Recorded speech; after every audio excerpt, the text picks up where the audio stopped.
I'm 79 years old now, and I can feel how little room there is left in my life.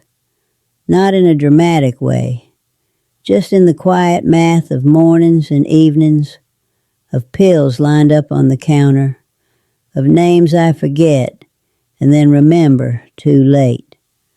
I used to believe time was something you ran out of all at once. Now I know it thins slowly, like fabric worn soft and fragile by years of use.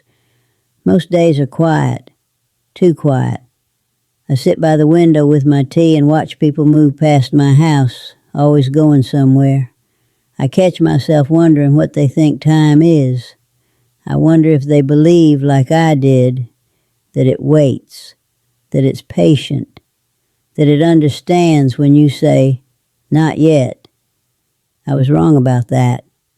When I was younger, I didn't think of myself as careless with time. I thought I was responsible, practical. I did what made sense.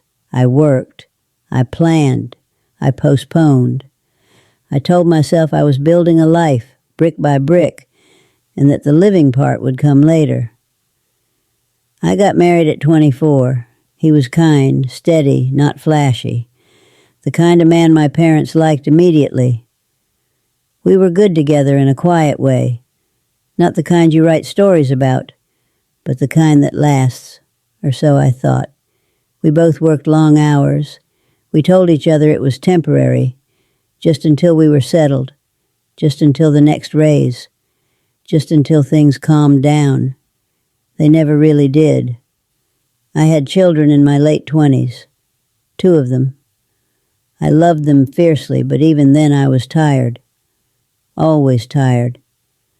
I remember rushing through dinners, through bedtime stories, through conversations. I was always half looking at the clock. I told myself I'd slow down when they were older, when they'd remember it more. That was one of my first mistakes, thinking memory worked like that. I missed things without realizing I was missing them. Small things.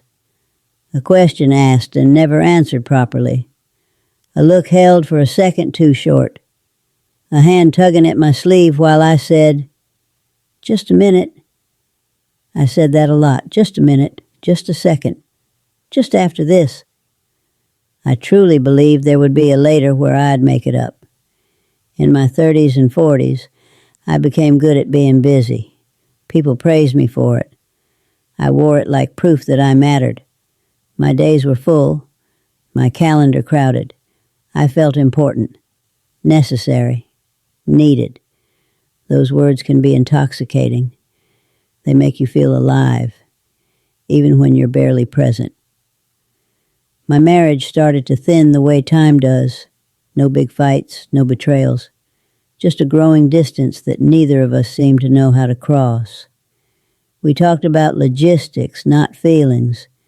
We shared a house, not ourselves. I noticed it, but I didn't panic. I thought, this is what long marriages look like. They settle. They quiet down.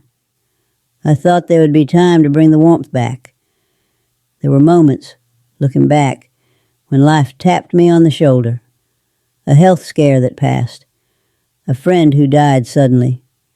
My mother aging faster than I expected.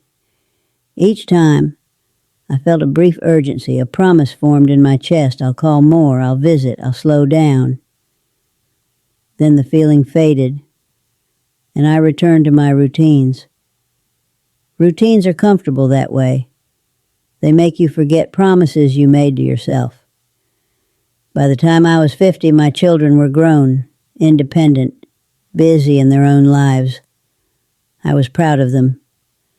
I told myself that was the goal all along, but I hadn't prepared for the quiet they left behind.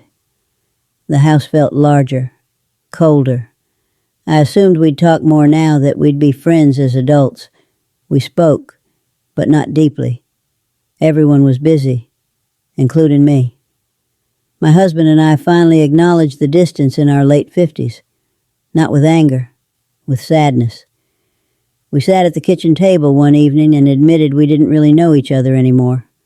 Or maybe we never had. There was grief in that realization, but also relief.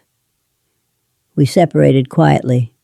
No scenes, no bitterness. Just a shared understanding that something had slipped through our hands while we weren't looking. I remember thinking, after he moved out, that I finally had time. Time to figure myself out. Time to rest. Time to reconnect with the people I loved. I didn't realize how much time had already been spent. My 60s arrived faster than I expected. My body changed, not all at once, but in small betrayals. Knees that hurt.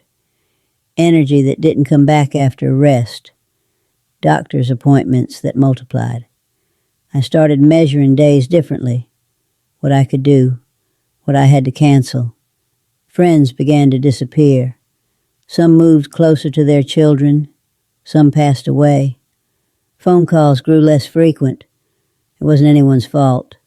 Life just narrowed.